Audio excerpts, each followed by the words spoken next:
Welcome to the Genius Factory. Enjoy the video.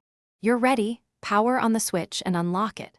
Once done, make sure your Joy-Con is attached or a Pro controller connected so you can navigate smoothly. Navigate to the home screen and select the System Settings gear. This is where network and flight controls live. Open System Settings and scan the left column for airplane mode. Starting here saves you time and prevents accidental network use. This step sets you up to actually toggle radios off without disrupting saved games. From System Settings, scroll until you see Airplane Mode. It may appear in the Internet section depending on firmware. Select that entry and you'll see a simple on/off toggle. This controls Wi-Fi, Bluetooth, and local wireless radios. Tap or press to switch Airplane Mode on. You'll notice wireless icons disappear from the status bar.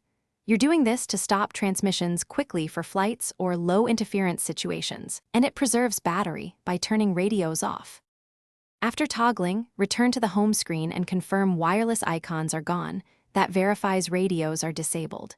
If radios still appear or online features persist, power cycle the console.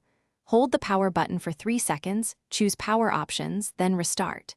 If problems continue, disable airplane mode and check for a system update. Outdated firmware can cause toggle glitches. Finally, if stuck, remove any active downloads and try again, or contact Nintendo support for persistent radio control issues. Thanks for watching. If you found this helpful, don't forget to like and subscribe.